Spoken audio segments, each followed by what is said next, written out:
ಆತ್ಮೀಯ ವಿದ್ಯಾರ್ಥಿಗಳೇ, ಪ್ರಥಮ PUC ಸಮಾಜಶಾಸ್ತ್ರ ವಿಷಯದ ಆನ್ಲೈನ್ ಕ್ಲಾಸಿಗೆ ಸ್ವಾಗತ. ಕಳೆದ ಅವಧಿಯಲ್ಲಿ ನಾವು ಅಧ್ಯಾಯ 4 ಸಂಸ್ಕೃತಿ ಮತ್ತು ಸಾಮಾಜೀಕರಣ ಎಂಬ ಸಮಾಜಶಾಸ್ತ್ರ ವಿಷಯದಲ್ಲಿ 4ನೇ ಅಧ್ಯಾಯವನ್ನು ಗಮನಿಸ್ತಾ ಇದ್ವಿ. ಅದರಲ್ಲಿ ಸಂಸ್ಕೃತಿ ಎಂದರೇನು, ಸಂಸ್ಕೃತಿಯ ಲಕ್ಷಣಗಳು, ಸಂಸ್ಕೃತಿಯ ವಿಧಗಳ ಬಗ್ಗೆ ನೋಡ್ತಾ ಇದ್ವಿ. ತದನಂತರದಲ್ಲಿ ಸಾಮಾಜೀಕರಣ ಎಂದರೇನು, ಸಾಮಾಜೀಕರಣದ ವ್ಯಾಖ್ಯೆಗಳು, ಸಾಮಾಜೀಕರಣದ ಹಂತಗಳ ಬಗ್ಗೆ ಈಗಾಗಲೇ ತಿಳಿದುಕೊಂಡಿದ್ವಿ. ಇಂದು ಅದರ ಮುಂದುವರಿದ ಭಾಗವಾಗಿ ಸಾಮಾಜೀಕರಣದ ನಿಯೋಗಿಗಳು ಅಂತಕ್ಕಂಥ ಅಂಶದ ಬಗ್ಗೆ ಚರ್ಚೆ ಮಾಡೋಣ. ಈ ಸಾಮಾಜೀಕರಣದ ನಿಯೋಗಿಗಳು ಅಂದರೆ ಏನು ಅಂತಕ್ಕಂಥದ್ದು ಮೊದಲು ನಿಮ್ಮ ಗಮನಕ್ಕೆ ತರಲಿಕ್ಕೆ ಇಷ್ಟಪಡ್ತೀನಿ. ಸಾಮಾಜೀಕರಣ ಅಂತಕ್ಕಂಥದ್ದು ಜೀವನ ಪರ್ಯಂತರ ನಿರಂತರವಾಗಿ ಮುಂದುವರಿಯುವ ಕಲಿಕೆ. ಇದು ಹುಟ್ಟಿನಿಂದಲೇ ಆರಂಭವಾಗ್ತದೆ, ವ್ಯಕ್ತಿ ಸಾಯುವವರೆಗೂ ಅದು ಮುಂದುವರಿಯುತ್ತದೆ. ಹೀಗಾಗಿ ಕೆಲವರ ಪ್ರಕಾರ ಇದು ಮಗು ಹುಟ್ಟುವ ಮೊದಲೇ ಪ್ರಾರಂಭವಾಗ್ತದೆ ಅಂತ ಹೇಳ್ತಾರೆ.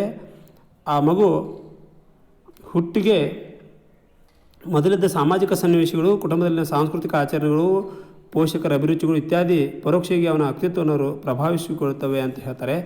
ಆದರೆ ಜನನದ ನಂತರವಷ್ಟೇ ಪ್ರತ್ಯೇಕ ನೇರ ಸಾಮಾಜೀಕರಣ ಆರಂಭವಾಗ್ತದೆ ಅಂತಕ್ಕಂಥದ್ದು ಕೆಲವರು ವಾದ. ಇಲ್ಲಿ ಸಾಮಾಜೀಕರಣ ಒಂದು ಘಟನೆಯೂ ಅಲ್ಲ ಅಥವಾ ಅದೊಂದು ಆಕಸ್ಮಿಕವೂ ಅಲ್ಲ. ಅದು ಯಾವಾಗಲೂ ಸಾಂಸ್ಥಿಕ ವ್ಯವಸ್ಥೆಯೊಂದಿಗೆ ನಡೀತಕ್ಕಂಥ ಒಂದು ಕಲಿಕೆ. ಇಲ್ಲಿ ಮಗು ಏನಾಗಿದ್ದಾನೆ ಎಂಬುದಕ್ಕಿಂತ ಏನಾಗಲಿದ್ದಾನೆ ಎಂಬುದು ಮುಖ್ಯವಾದ್ದರಿಂದ ಇಂಥ ನಿಯಂತ್ರಣವನ್ನು ನಾವು ಕಾಣ್ತೀವಿ. ಹೀಗಾಗಿ ಸಾಮಾಜೀಕರಣ ಆ ಮಗುವನ್ನು ಸಮಾಜದ ಉಪಯುಕ್ತ ಸದಸ್ಯನಾಗಿಸುವಂಥ ಒಂದು ಅಂಶವನ್ನು ಅದು ನಾವು ನೋಡ್ತೀವಿ ಇಲ್ಲಿ.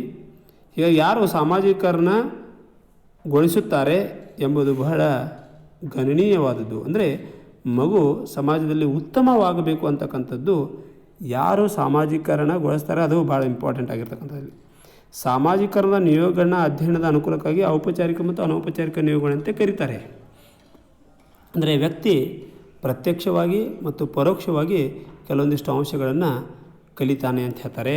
ಇಲ್ಲಿ ಅನೌಪಚಾರಿಕ ನಿಯೋಗಿಗಳು ಅಂತಕ್ಕಂಥದ್ದನ್ನು ನೋಡಿದ್ರೆ ಸಾಮಾಜೀಕರಣ ಒಂದು ವ್ಯಕ್ತಿತ್ವ ರೂಪಿಸುವಂಥ ಪ್ರಕ್ರಿಯೆಯಾಗಿದ್ದರಿಂದ ಸಮಾಜದ ಉಪಯುಕ್ತ ಸದಸ್ಯನಾಗಲು ಇದು ಮಗುವಿಗೆ ಸಹಾಯ ಮಾಡ್ತದೆ. ಮಗುವಿನ ವ್ಯಕ್ತಿತ್ವ ರೂಪಿಸುವಂಥ ಕೆಲವೊಂದಿಷ್ಟು ಪ್ರಮುಖ ನಿಯೋಗಿಗಳನ್ನು ನಾವಿಲ್ಲಿ ಅನೌಪಚಾರಿಕ ನಿಯೋಗಗಳಲ್ಲಿ ಗಮನಿಸ್ಬೋದು. ಮೊದಲನೇದು ಕುಟುಂಬ. ಈ ಕುಟುಂಬದಲ್ಲಿ ಮಗು ಮೊದಲು ಕುಟುಂಬದ ಸದಸ್ಯನಾಗ್ತಾನೆ. ಹೀಗಾಗಿ ಕುಟುಂಬ ಸಾಮಾಜೀಕರಣದ ಪ್ರಥಮ ನಿಯೋಗ ಅಂತ ಹೇಳ್ಬೋದು. ಇಲ್ಲಿ ಮಗುವನ್ನು ಮೊದಲಿಗೆ ಬರಮಾಡಿಕೊಳ್ಳುವುದೇ ಕುಟುಂಬ. ಹಾಗೆ ಕುಟುಂಬ ಸಾಮಾಜೀಕರಣದ ಅತಿ ಮುಖ್ಯ ನಿಯೋಗಿ. ಭೌತಿಕ ಸಾಮೀಪ್ಯ, ನಿಕಟ ಸಂಬಂಧ, ಮಗುವಿನ ಮೃದುತ್ವ, ಮಗುವಿನ ಮೇಲೆ ಪೋಷಕರಿರುವ ಅಧಿಕಾರ ಇತ್ಯಾದಿಗಳು ಮಗುವಿನ ವ್ಯಕ್ತಿತ್ವ ರೂಪಿಸುವಲ್ಲಿ ಹೆಚ್ಚಿನ ಪ್ರಭಾವ ಹೊಂದಿವೆ ಅಂತ ಹೇಳ್ತಾರೆ. ಅದರಲ್ಲಿ ಕುಟುಂಬದಲ್ಲಿ ಪೋಷಕರ ಪ್ರಭಾವ, ಅದರಲ್ಲಿ ಮುಖ್ಯವಾಗಿ ತಾಯಿಯ ಪ್ರಭಾವ ಬಹಳ ಮುಖ್ಯವಾಗಿದ್ದರಿಂದ ಮಗು ಪೋಷಕರಿಂದಲೇ ಮಾತು, ಭಾಷೆಯನ್ನು ಕಲಿತದೆ. ಅದಕ್ಕೆ ಸಾಮಾಜಿಕ ನೈತಿಕತೆಯನ್ನು ಕುಟುಂಬ ಕಲಿಸ್ಕೊಡ್ತದೆ. ಜೊತೆಗೆ ಅಷ್ಟೇ ಅಲ್ಲದೆ ಅಧಿಕಾರದಲ್ಲಿನ ವ್ಯಕ್ತಿಗೆ ಗೌರವ ನೀಡುವುದನ್ನು ಇಲ್ಲೇ ಕಲಿಯಲಾಗ್ತದೆ. ಕೆಲವೊಂದು ನಾಗರಿಕ ಮೌಲ್ಯಗಳು ಶಿಶು ಕುಟುಂಬದಲ್ಲಿ ಕಲಿತದೆ. ಅದರಲ್ಲಿ ಸಹಕಾರ, ಸಹನೆ, ತ್ಯಾಗ, ಪ್ರೀತಿ, ಪ್ರೇಮ ಇತ್ಯಾದಿಗಳು ಮೊದಲ ಪಾಠ ಕುಟುಂಬದಲ್ಲಿ ಆಗ್ತದೆ. ಹೀಗಾಗಿ ಮಗುವನ್ನು ತಾಯಿಯೇ ಮೊದಲ ಗುರು, ಕುಟುಂಬ ಅಥವಾ ಮನೆ ಮೊದಲ ಪಾಠಶಾಲೆ ಅಂತ ಹೇಳ್ತಾರೆ. ಹೀಗಾಗಿ ಯಾವನೇ ವ್ಯಕ್ತಿಯು ಮೊದಲಿನ ಅಥವಾ ಅತಿ ನಿಕಟವಾದ ಸಂಬಂಧಗಳು ಅವನ ಪೋಷಕರು ಮತ್ತು ಸಂಬಂಧಗಳಿಂದ ಉಂಟಾಗುವಂಥದ್ದು ಅಂತ ಹೇಳ್ತಾರೆ. ಇವರಿಗೆ ಮಗುವಿನ ಮೇಲೆ ಅಧಿಕಾರವಿದೆ. ಮಗು ಇನ್ನೂ ವಿವೇಚಿಸುವಂಥ ಸಾಮರ್ಥ್ಯವಿಲ್ಲವಾದ್ದರಿಂದ ನೀಡಿದ್ದೆಲ್ಲವನ್ನು ಸ್ವೀಕರಿಸ್ತದೆ. ಹೀಗಾಗಿ ಸಂಬಂಧಗಳು ಮತ್ತು ಪೋಷಕರ ಜೊತೆಗೆ ಮಗುವಿನ ಭಾವನಾತ್ಮಕ ಸಾಮಾಜೀಕರಣ ಸುಲಭವಾಗುತ್ತದೆ. ಹೀಗಾಗಿ ಕುಟುಂಬದಲ್ಲಿ ತಲೆಮಾರಿಗೆ ಸಾಂಸ್ಕೃತಿಕ ಸಂಬಂಧಗಳು ವರ್ಗಾವಣೆ ಆಗುತ್ತಿರತಕ್ಕಂಥದ್ದನ್ನು ನೋಡ್ತೀವಿ. ಒಟ್ಟಿನಲ್ಲಿ ಈ ಕುಟುಂಬದಲ್ಲಿ ಮಗು ಅತ್ಯಂತ ಮುಖ್ಯವಾಗಿರ್ತಕ್ಕಂಥ ಆರಂಭಿಕ ಶಿಕ್ಷಣವನ್ನು ಪಡೆದು ಕುಟುಂಬದಲ್ಲಿ ಅದರ ವ್ಯಕ್ತಿತ್ವ ಅನ್ನೋದು ರೂಪಿಸಿಕೊಳ್ತದೆ. ಹೀಗಾಗಿ ವ್ಯಕ್ತಿತ್ವ ರೂಪಿಸುವಲ್ಲಿ, ಮಗುವಿನ ವ್ಯಕ್ತಿತ್ವ ರೂಪಿಸುವಲ್ಲಿ ಕುಟುಂಬ ಮುಖ್ಯವಾಗಿರ್ತಕ್ಕಂಥ ಒಂದು ನಿಯೋಗಿ ಅಂತ ಹೇಳ್ಬೋದು. ತದನಂತರದಲ್ಲಿ ಎರಡನೇದು ಬರೋದು, ಮುಖ್ಯವಾಗಿ ಎರಡನೇ ಒಂದು ನಿಯೋಗ ಸಮವಯಸ್ಕರು. ಇಲ್ಲಿ ಸಮವಯಸ್ಕರು ಅಂತಕ್ಕಂಥದ್ದು ಅನೌಪಚಾರಿಕ ನಿಯೋಗದಲ್ಲಿ ಒಂದು. ಮಗು ಕೆಲವೊಂದಿಷ್ಟು ಅಂಶಗಳನ್ನ ಕುಟುಂಬದಿಂದ ಕಲ್ತರೆ, ಇನ್ನು ಕೆಲವೊಂದಿಷ್ಟು ಅಂಶಗಳು ಅದು ಸಮವಯಸ್ಕರಿಂದ ಅಂದರೆ ಕಲಿತದ. ಕುಟುಂಬದ ನಂತರ ಸಮವಯಸ್ಕರು ಸಾಮಾಜೀಕರಣದ ನಿಯೋಗಿಗಳಲ್ಲಿ ಎರಡನೇ ಸ್ಥಾನ ಪಡ್ತದೆ. ಇದು ಮಗು ತನ್ನ ಸಮವಯಸ್ಕರ ಜೊತೆ ಅಥವಾ ಆಟಗಾರರು ಅಥವಾ ಸಮಾನ ಅಂತಸ್ತು ಹೊಂದಿದವ್ರನ್ನ ಜೊತೆ ನಿಕಟ ಸ್ನೇಹ ಸಂಬಂಧವನ್ನು ಬೆಳೆಸ್ತದೆ. ಜೊತೆಗೆ ತರಗತಿಯ ಮಿತ್ರರು ಮೊದಲಾದವ್ರನ್ನ ಇದು ಒಳಗೊಂಡಿರ್ತದೆ. ಸಮಾವೇಶಕರಲ್ಲಿ ನಾವು ಇಷ್ಟು ಜನ ನೋಡ್ತೀವಿ. ಅದ್ರ ಜೊತೆ ಆಟಗಾರರು ಅಂತಕ್ಕಂಥದ್ದು ಸಮಾನ ಅಂತಸ್ತು ಹೊಂದಿರತಕ್ಕಂಥವ್ರನ್ನು, ನಿಕಟ ಸ್ನೇಹಿತರಿರ್ಬೋದು, ತರಗತಿ ಮಿತ್ರರು ಮೊದಲಾದವ್ರನ್ನ ಒಳಗೊಳ್ತದೆ. ಇಲ್ಲಿ ಇವರಿಂದ ಸೂಕ್ತ ವರ್ತನೆಗಳನ್ನು ಇಲ್ಲಿ ವ್ಯಾಖ್ಯಾನಿಸಲಿಕ್ಕೆ ಸಾಧ್ಯ ಇಲ್ಲ, ಏನು ಕಲಿತೆ ಅನ್ನೋದು. ಆದರೂ ಕೂಡ ಸೂಕ್ತ ಪಾತ್ರಗಳನ್ನು ಹೊಂದುವಲ್ಲಿ, ವರ್ತನೆಗೆ ಆದರ್ಶಗಳನ್ನು ರೂಪಿಸಲಿ ಇದೊಂದು ಹಂತದ ವೈಯಕ್ತಿಕ ಸ್ವಾತಂತ್ರ್ಯವನ್ನು ಮಗುವಿನಲ್ಲಿ ಪಡೆದುಕೊಳ್ತದೆ. ಅಲ್ಲಿ ಗುರಿಗಳನ್ನು ಮೇಗೂಡಿಸಿಕೊಳ್ಳುವಲ್ಲಿ ಸಮಾನ ವಯಸ್ಕರು ಕೆಲವೊಂದು ಪ್ರಮುಖ ಕರ್ತವ್ಯಗಳನ್ನು ನಿರ್ವಹಿಸ್ತಾರೆ. ಉದಾಹರಣೆಗೆ ಪೋಷಕರು ಮತ್ತು ಶಿಕ್ಷಕರಿಂದ ಪಡೆದುಕೊಳ್ಳಲಾಗದ ಕೆಲವೊಂದಿಷ್ಟು ಸಂಗತಿಗಳನ್ನ ಮಗು ತನ್ನ ಸ್ನೇಹಿತರು ಮತ್ತು ಜೊತೆ ಆಟಗಾರರಿಂದ ಪಡೆದುಕೊಳ್ಳುತ್ತಾನೆ. ಸಾಮಾನ್ಯವಾಗಿ ಸಮಾನ ವಯಸ್ಕರು ಸಮೂಹ ಹೆಚ್ಚು ಸಮಾನತೆಯ ಅನುಭವವನ್ನು ನೀಡುತ್ತದೆ. ಈ ಸಮೂಹದಲ್ಲಿ ಮಗು ಸಾಂಸ್ಕೃತಿಕ ಅನೌಪಚಾರಿಕ ಅಂಶಗಳಾದ ಸೊಗಸುಗಾರಿಕೆಯನ್ನು ಕಲಿತದೆ. ಗೀಳು, ತೃಪ್ತಿಪಡಿಸುವ ಕೆಲವೊಂದು ರಹಸ್ಯ ಕ್ರಮಗಳು ಇತ್ಯಾದಿಗಳನ್ನು ಇಲ್ಲಿ ಕಲಿತಾನೆ. ಅಂದರೆ ನಿಷೇಧಿತ ಸಂಗತಿಗಳ ಬಗ್ಗೆ ಇಲ್ಲಿ ಹೆಚ್ಚಿಗೆ ತಿಳಿದುಕೊಳ್ಳೋದಕ್ಕೂ ಈ ಸಮೂಹ ಅವಕಾಶ ನೀಡುತ್ತದೆ. ಉದಾಹರಣೆ, ಮೊದಲನೇ ಹಂತದಲ್ಲಿ ಹೆಚ್ಚಿನ ಲೈಂಗಿಕ ಜ್ಞಾನ, ಅದು ಸರಿಯಾಗಿ ಅಥವಾ ತಪ್ಪಾಗಿ ಬಂದಿರಲಿ, ಮಗುವಿಗೆ ಸಮಾನ ವಯಸ್ಕರ ಸಂಬಂಧದಿಂದಲೇ ಬಂದಿರ್ತದೆ. ಕೆಲವೊಂದಿಷ್ಟು ಗೀಳು ಅಂದರೆ ಸೊಗಸುಗಾರಿಕೆ ಇರ್ಬೋದು, ಅಥವಾ ಕೆಲವೊಂದಿಷ್ಟು ದುಶ್ಚಟಗಳಿಗೂ ಕೂಡ ಇಲ್ಲಿ ಮಗು ಬಲಿಯಾಗತಕ್ಕಂಥದ್ದನ್ನು, ಅಂದರೆ ಕೆಲವೊಂದಿಷ್ಟು ಪೋಷಕರಿಂದ ಕಲಿಯೋದಾಗದೇ ಇರತಕ್ಕಂಥ ವಿಷಯವನ್ನು ಸಮವಯಸ್ಕರಿಂದ ಕಲಿತದೆ. ಅದು ಎರಡನೇ ಒಂದು ನಿಯೋಗ ಅಂತ ಹೇಳ್ತಾರೆ. ನಂತರ ಅನೌಪಚಾರಿಕ ನಿಯೋಗಗಳಲ್ಲಿ ನಾವು ಈ ಎರಡು ಅಂಶಗಳನ್ನು ನೋಡಿದರೆ, ಔಪಚಾರಿಕ ನಿಯೋಗಗಳು ಅಂದರೆ ಮಗುವಿನ ವ್ಯಕ್ತಿತ್ವ ರೂಪಿಸುವಲ್ಲಿ, ಮಗುವನ್ನು ಸಾಮಾಜಿಕರಣಗೊಳಿಸಲಿಕ್ಕೆ ಔಪಚಾರಿಕ ನಿಯೋಗಿಗಳು ಕೂಡ ಮುಖ್ಯವಾಗಿರತಕ್ಕಂಥ ಒಂದು ಜವಾಬ್ದಾರಿ ಹೇಳ್ತೇವೆ. ಅದರಲ್ಲಿ ಶಾಲೆಯು ಕೂಡ ಸಾಮಾಜಿಕರಣದ ಬಹು ಮುಖ್ಯ ನಿಯೋಗಿ. ಮಗುವಿನ ವ್ಯಕ್ತಿತ್ವ ರೂಪಿಸುವಲ್ಲಿ ಶಾಲೆಯ ಶಿಕ್ಷಕರು ನಿರ್ಣಾಯಕ ಒಂದು ಪಾತ್ರವನ್ನು ವಹಿಸ್ತಾರೆ. ವಯಸ್ಕ ಪಾತ್ರಗಳಿಗೆ ಮಗುವನ್ನು ಸಿದ್ಧಗೊಳಿಸಲಿಕ್ಕೆ ಕುಟುಂಬ ಸದೃಢವಾಗಿಲ್ಲದ್ದರಿಂದ ಶಾಲೆಗೆ ಬಹುಮುಖ್ಯವಾದ ಪಾತ್ರವಿದೆ.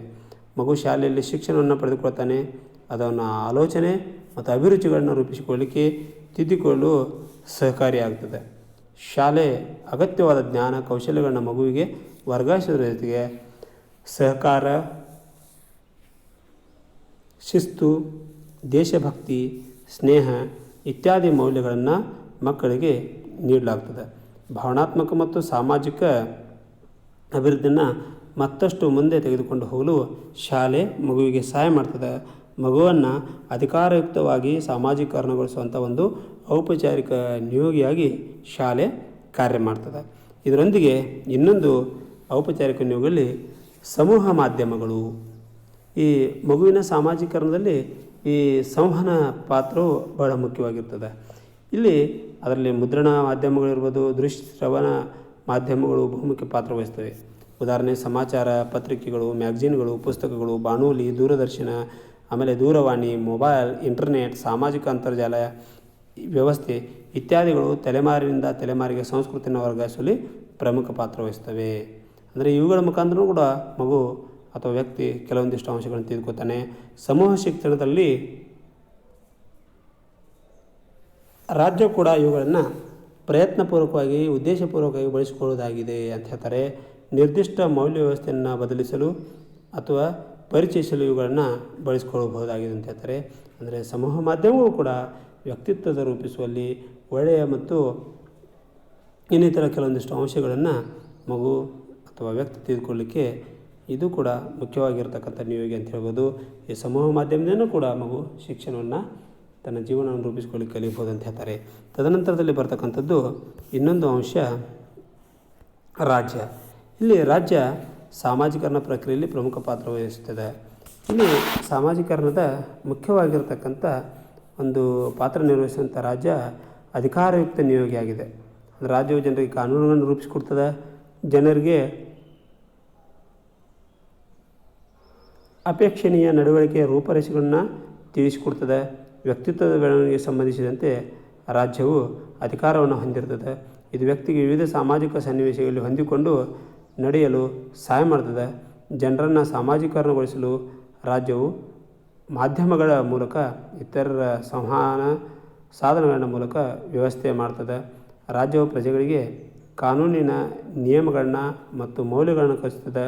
ಇದಕ್ಕೆ ಅಷ್ಟೇ ಅಲ್ಲದೆ ರಾಜ್ಯವು ಪ್ರಜೆಗಳಿಗೆ ತಮ್ಮ ಸಾಧನೆಗಳಿಗೆ ಪ್ರತಿಫಲಗಳನ್ನು ನೀಡೋದ್ರ ಮೂಲಕ ಉತ್ತಮ ವ್ಯಕ್ತಿಯಾಗಲು ಪ್ರೇರೇಪಿಸ್ತದೆ. ಹೀಗೆ ರಾಜ್ಯವೂ ಕೂಡ ಸಾಮಾಜೀಕರಣದ ನಿಯೋಗಿಗಳಲ್ಲಿ ಮುಖ್ಯ ಪಾತ್ರ ವಹಿಸ್ತದೆ. ಆತ್ಮೀಯ ವಿದ್ಯಾರ್ಥಿಗಳೇ, ಇಲ್ಲಿ ಔಪಚಾರಿಕ ಮತ್ತು ಅನೌಪಚಾರಿಕ ನಿಯೋಗಗಳಲ್ಲಿ ಔಪಚಾರಿಕ ನಿಯೋಗದಲ್ಲಿ ಕುಟುಂಬ ಮತ್ತು ಸಮವಯಸ್ಕರು ನೋಡ್ತೀವಿ. ಅನೌಪಚಾರಿಕ ನಿಯೋಗಗಳಲ್ಲಿ ನಂತರ ಔಪಚಾರಿಕ ನಿಯೋಗಿಗಳಲ್ಲಿ ಶಾಲೆ, ಸಮೂಹ ಮಾಧ್ಯಮ ಮತ್ತು ರಾಜ್ಯದ ಬಗ್ಗೆ ನಾವು ನೋಡ್ತೀವಿ. ಒಟ್ಟಾರೆ ಈ ಎಲ್ಲ ವಿಭಿನ್ನ ಹಂತಗಳಲ್ಲಿ ಮಗು ಅಥವಾ ವ್ಯಕ್ತಿ ಇವುಗಳ ಮುಖಾಂತರ ಹಲವಾರು ಅಂಶಗಳನ್ನು ಕಳೆದುಕೊಂಡು ತನ್ನ ಜೀವನವನ್ನು ರೂಪಿಸ್ಕೊಳ್ತಾನೆ. ಇಲ್ಲಿ ವಿಶೇಷವಾಗಿ ಇನ್ನು ಇದರ ಒಂದು ಅಂಶದಲ್ಲಿ ಮುಂದುವರೆದಿರ್ತಕ್ಕಂಥದ್ದು ಸಾಮಾಜೀಕರಣದಲ್ಲಿ ಸಂಸ್ಕೃತಿಯ ಪಾತ್ರ. ಸಂಸ್ಕೃತಿ ಸಾಮಾಜೀಕರಣಕ್ಕೆ ಒಂದು ಮುಖ್ಯವಾಗಿರ್ತಕ್ಕಂಥದ್ದು. ಯಾಕಂದರೆ ಸಾಮಾಜಿಕರಣ ಸಮಾಜಕ್ಕೆ ಒಂದು ಪ್ರಮುಖ ವಿಚಾರವಾಗಿದೆ. ಅದು ಆಕಸ್ಮಿಕವಾಗಿ ಸಂಭವಿಸಲಾರದು. ಸಾಮಾಜೀಕರಣವನ್ನು ಸಂಸ್ಕೃತಿ ನಿರ್ದೇಶನಗಳನ್ನು ನಿಯಂತ್ರಿಸಬೇಕಾಗುತ್ತದೆ. ವ್ಯಕ್ತಿಯ ಸಾಮಾಜಿಕ ಒಂದು ಜೀವನ ಹೇಗೆ ಇರಬೇಕು, ಸ್ವಭಾವ ಬಹುಮುಖ್ಯವಾಗಿ ಅವನ ಸಂಸ್ಕೃತಿಯಿಂದ ಪ್ರಭಾವಿತವಾಗಿರ್ತದೆ. ಯಾಕಂದರೆ ಹುಟ್ಟಿನಿಂದ ಮಾನವ ಒಂದು ಜೈವಿಕ ಪ್ರಾಣಿ ಎಂದು ಎಲ್ಲರಿಗೂ ತಿಳಿದ ವಿಚಾರವಾಗಿದೆ. ಈಗ ಕೇವಲ ಸಾಮಾಜೀಕರಣದಿಂದ ಅವನ ಸಾಮಾಜಿಕ ಜೀವಿಯಾಗಿದ್ದಾನೆ. ಸಂಸ್ಕೃತಿಯು ಸಾಮಾಜಿಕರಣ ಪ್ರಕ್ರಿಯೆ ಕಲಿಕೆಯ ಅಂಶವಾಗಿದ್ದರಿಂದ ಸಂಸ್ಕೃತಿಯು ಸಮಾಜದಿಂದ ಸಮಾಜಕ್ಕೆ ಭಿನ್ನವಾಗಿದ್ದರೂ ಪ್ರತಿಯೊಂದು ಸಮಾಜವು ತನ್ನದೇ ಆದ ವಿಶಿಷ್ಟ ಸಂಸ್ಕೃತಿಯನ್ನು ಹೊಂದಿರ್ತದೆ. ಆದ್ದರಿಂದ ಸಮಾಜ ಮತ್ತು ಸಂಸ್ಕೃತಿ ಸಾಮಾಜೀಕರಣ ಪ್ರಕ್ರಿಯೆಯಲ್ಲಿ ಸಂಬಂಧಗಳಾಗಿವೆ. ಅಂದರೆ ಒಂದೇ ನಾಣ್ಯದ ಇವು ಎರಡು ಮುಖಗಳಂತ ಹೇಳ್ಬೋದು. ಒಂದು ಶಿಶು ಈಗ ಏನಾಗಿದೆ ಎನ್ನುವುದಕ್ಕಿಂತ ಭವಿಷ್ಯದಲ್ಲಿ ಏನಾಗಬಲ್ಲದು ಎಂಬುದು ಬಹಳ ಪ್ರಮುಖವಾಗಿರತಕ್ಕಂಥದ್ದು. ಹೀಗಾಗಿ ಸಾಮಾಜೀಕರಣ ಪ್ರಕ್ರಿಯೆ ಮೂಲಕ ಮಗು ಸಮಾಜದ ಉತ್ತಮ ಸದಸ್ಯನಾಗಿ ಪರಿವರ್ತನೆ ಆಗ್ತಾನೆ. ಅದಕ್ಕೆ ಸಂಸ್ಕೃತಿಯ ಮೌಲ್ಯಗಳು ಮುಖ್ಯವಾಗಿರ್ತಕ್ಕಂಥವು. ಹೀಗಾಗಿ ಸಾಮಾಜಿಕರಣ ಸಂಸ್ಕೃತಿಯ ಪಾತ್ರ ಈ ಕೆಳಗಿನಂತೆ ನಾವು ವಿಶ್ಲೇಷಿಸ್ಬೋದು. ಅದರಲ್ಲಿ ಒಂದನೇದು, ಮಗುವನ್ನು ಕ್ರಮಬದ್ಧ ಸಾಮಾಜಿಕ ವ್ಯಕ್ತಿಯನ್ನಾಗಿ ಪರಿವರ್ತಲು ಸಂಸ್ಕೃತಿಯು ಸಾಮಾಜೀಕರಣ ಪ್ರಕ್ರಿಯೆಗೆ ತಳಹದಿಯನ್ನು ನೀಡುತ್ತದೆ. ಸಂಸ್ಕೃತಿಯು ಕಲಿಕೆಯಿಂದ ಬಂದಿರತಕ್ಕಂಥದ್ದು, ಸಾಮಾಜೀಕರಣವು ಕಲಿಕೆಯಿಂದ ಬರುವಂಥದ್ದು. ಹೀಗಾಗಿ ಸಂಸ್ಕೃತಿ ಸಾಮಾಜೀಕರಣದ ತಳಪಾಯ ಅಂತ ಹೇಳ್ಬೋದು. ಎರಡನೇದು, ವ್ಯಕ್ತಿಗೆ ತನ್ನ ವಿವಿಧ ಚಟುವಟಿಕೆಯನ್ನು ನಿಯಂತ್ರಿಸುವಲ್ಲಿ ಸಂಸ್ಕೃತಿ ಮಾರ್ಗದರ್ಶನ ನೀಡುತ್ತದೆ. ಇದನ್ನು ವೈಯಕ್ತಿಕ ಸಾಮಾಜೀಕರಣ ಪ್ರಕ್ರಿಯೆಯಿಂದ ಅವನು ಕಲಿತಾನೆ. ಸಂಸ್ಕೃತಿಯು ಸಾಮಾಜೀಕರಣಕ್ಕೆ ಮಾರ್ಗದರ್ಶನವನ್ನು ನೀಡಬಹುದು ಅಂತ ಹೇಳ್ತಾರೆ. ನೈತಿಕತೆಯ ಉತ್ತಮ ನಡವಳಿಕೆ, ಧನಾತ್ಮಕ ದೃಷ್ಟಿಕೋನ, ತತ್ವಗಳು ಮತ್ತು ಮೌಲ್ಯಗಳನ್ನು ಕಲಿಸುವಲ್ಲಿ ಸಾಮಾಜೀಕರಣ ಪ್ರಕ್ರಿಯೆಗೆ ಸಂಸ್ಕೃತಿ ಸಹಾಯ ಮಾಡ್ತದೆ. ಅಂದರೆ ಎಲ್ಲ ಉತ್ತಮ ಸಾಂಸ್ಕೃತಿಕ ಅಂಶಗಳು ಸಾಮಾಜೀಕರಣಕ್ಕೆ ಸಹಾಯ ಮಾಡ್ತವೆ ಅಂತ ಹೇಳ್ಬೋದು. ಸಾಮಾಜೀಕರಣ ಪ್ರಕ್ರಿಯೆ ಮೂಲಕ ವ್ಯಕ್ತಿಯು ಭವಿಷ್ಯವನ್ನು ರೂಪಿಸಿಕೊಳ್ಳಿ ಸಂಸ್ಕೃತಿಯು ಸಹಾಯ ಮಾಡ್ತದೆ ಅಂತ ಹೇಳ್ಬೋದು. ಜೊತೆಗೆ ವ್ಯಕ್ತಿಯ ಒಂದು ಸಮಾಜಕ್ಕೆ ಕೊಡುಗೆ ನೀಡಲು ಸಂಸ್ಕೃತಿ ಸಾಮಾಜೀಕರಣ ಮೂಲಕ ಸಹಾಯ ಮಾಡ್ತದೆ. ಆರನೇದು, ಸಂಸ್ಕೃತಿಯು ಸಾಮಾಜೀಕರಣ ಸಹಾಯದಿಂದ ವಿವಿಧ ಸಾಮಾಜಿಕ ಸನ್ನಿವೇಶಗಳಲ್ಲಿ ವ್ಯಕ್ತಿಗೆ ತನ್ನ ನಡವಳಿಕೆಯ ವಿಧಾನಗಳನ್ನು ಸರಿಯಾಗಿ ಪಾಲಿಸುವಂತೆ ನಿರ್ದೇಶನ ನೀಡ್ತದೆ ಅಂತ ಹೇಳ್ಬೋದು. ಜೊತೆಗೆ ಇನ್ನೊಂದು, ಸಂಸ್ಕೃತಿಯು ಸಾಮಾಜೀಕರಣ ಪ್ರಕ್ರಿಯೆಯ ಮೂಲಕ ವ್ಯಕ್ತಿಗೆ ಇತರರ ಬಗ್ಗೆ ಸಹಾನುಭೂತಿ, ಅನುಕಂಪವನ್ನು ಬೆಳೆಸಲು ಸಹಾಯ ಮಾಡ್ತದೆ ಅಂತ ಹೇಳ್ಬೋದು. ಜೊತೆಗೆ ಇನ್ನೊಂದು, ಸಂಸ್ಕೃತಿಯು ಸಾಮಾಜೀಕರಣದ ಮೂಲಕ ಸಾಮಾಜಿಕ ಕ್ಷೇಮಾಭಿವೃದ್ಧಿಗೆ ದುಡಿಯಲು ಹಾಗೂ ಎಲ್ಲರ ಬಗ್ಗೆ ಧನಾತ್ಮಕ ದೃಷ್ಟಿಕೋನ ಬೆಳೆಸುವಲ್ಲಿ ಸಹಾಯ ಮಾಡ್ತದೆ. ಒಟ್ಟಿನಲ್ಲಿ ಸಂಸ್ಕೃತಿ ಸಾಮಾಜೀಕರಣಕ್ಕೆ ಮಾರ್ಗದರ್ಶನವನ್ನು ನೀಡುತ್ತದೆ ಅಂತ ಹೇಳ್ಬೋದು. ಅಥವಾ ಸಾಮಾಜೀಕರಣ ಎಂಬ ಕಲಿಕೆಯಲ್ಲಿ ಸಂಸ್ಕೃತಿಯ ಮೌಲ್ಯಗಳು ಅತ್ಯಂತ ಮುಖ್ಯವಾಗಿರ್ತಕ್ಕಂಥ ಮೌಲ್ಯಗಳಂತೇಳಿ ನಾವಿಲ್ಲಿ ಅಭಿಪ್ರಾಯವನ್ನು ಪಡ್ಬೋದು. ಇಷ್ಟು ಆತ್ಮೀಯ ವಿದ್ಯಾರ್ಥಿಗಳೇ ಈ ಅಧ್ಯಾಯ 4ಕ್ಕೆ ಸಂಬಂಧಪಟ್ಟಿರ್ತಕ್ಕಂಥ ಅಂಶ. ನೀವು ಪರೀಕ್ಷಾ ದೃಷ್ಟಿಯಿಂದ ಈ ಅಧ್ಯಾಯವನ್ನು ಅತ್ಯಂತ ಮುಖ್ಯವಾಗಿರ್ತಕ್ಕಂಥ ಅಧ್ಯಾಯ ಅಂತ ಎತ್ತಿದ್ದು. ಇದರಲ್ಲಿ ಬರ್ತಕ್ಕಂಥ ಪ್ರಮುಖ ಪ್ರಶ್ನೆಗಳಲ್ಲಿ ನಾವು ಸಂಸ್ಕೃತಿ ಅಂದ್ರೇನು, ಅದರ ಲಕ್ಷಣಗಳನ್ನು ತಿಳಿಸಿ ಅಥವಾ ಅದರ ವಿಧಗಳನ್ನು ತಿಳಿಸಿ ಅಂತ ಕೇಳ್ತಾರೆ.